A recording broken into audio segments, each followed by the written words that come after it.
What's up? I'm going to be showing you guys how to achieve this eye look. If you like it, keep watching.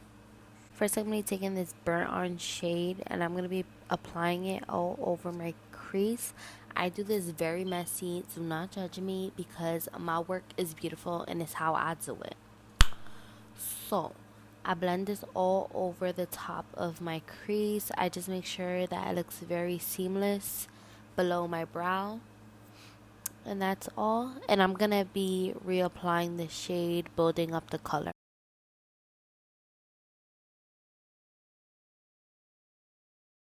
Next, I'm gonna be going with this chocolate brown shade. I'm gonna be applying this right into my crease. Now, everything looks crazy right now, but it's gonna look good. It's gonna look good. Promise. So I apply it right in my crease, not above, just right in the socket, like right there. And this is a perfect brush for this because it's like a bullet. Alright, now I'm going to be cutting my crease. Lord help me, Jesus. Okay, the best advice I can give is just put that concealer right there in the middle. Right there in the middle of your eye. And look up and you'll be able to see where your crease is. When you see where your crease is, then you'll be able to cut how high. So, you can do as dramatic as you like. I just like to stop right there at my crease. The more you do it, the more you'll get better at it. But I prefer this way because I like my looks to be very clean. And sometimes it's fun, sometimes it's not. I don't know. I was struggling without that mirror in front of my face, Lord. And I'm going to be taking my pinky finger just to blend it. And then, hold on, I'm moving way too fast. Alright, and I'm just going to take the brown shade again and put it on my outer eye. Just to make sure it looks very nice and it's as dark as I like it.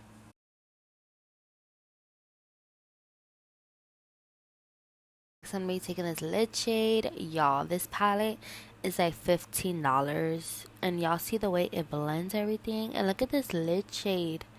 It is so pretty. I love this palette so much. So I'm just going to take that on a very thin brush. Like I said, I like my looks to be very clean. So this brush helps me with that. Now I'm just going to be taking my brush and just blending out the edges so that it looks very pretty and seamless. You don't want to forget this step because after you put the lid shade, it can look very harsh. Now I'm going to be applying my NYX Vivid Liner just so when I pop on the lashes, my eyes just look very wide and bright and big because I got very chinita eyes, so I gotta do an illusion somehow. I'm just be fixing everything up that I don't like or whatever. And that's it. I told you it was so easy. Like, you pop on lashes and you're ready to go out. Anyways, thank you so much for watching. Don't forget to like and subscribe.